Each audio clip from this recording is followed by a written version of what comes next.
2021 இந்த திமுக ஆட்சிக்கு வருவதற்காக எத்தனையோ வாக்குறுதிகளை அள்ளி தெளிச்சாங்க தமிழக மக்கள் கிட்ட.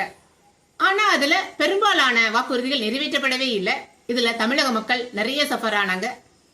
இன்னைக்கு ஆட்சியும் முடிய போகுது, ஆனா எந்த விதமான வாக்குறுதிகளும் நிறைவேற்றப்படவே இல்லை.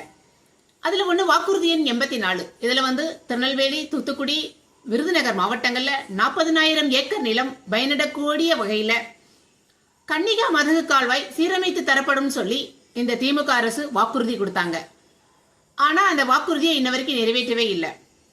தென் தமிழகத்து மக்கள் பாசனத்துக்காக பாசன வசதி இல்லாம ரொம்ப மோசமான நிலைமையில பாதிக்கப்பட்டிருக்காங்க. இந்த கால்வாயை சீரமைச்சு கொடுத்தா அந்த மக்களுக்கு மிகவும் பயனடைஞ்ச வகையில இருக்கும்.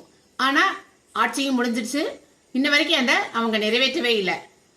இப்படி வாக்குறுதிகளை தந்து மக்களை ஏமாற்றிட்டு அந்த வாக்குறுதிகளை நிறைவேற்றாத இந்த திமுக அரசு இனியும் தேவையா என்பதை தமிழக மக்களை நீங்களே சற்றே சிந்தித்து பாருங்கள்.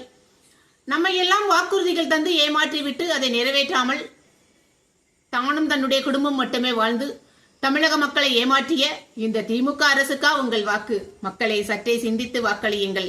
திமுகவை புறக்கணிப்போம். ஜெய்ஹிந்த்.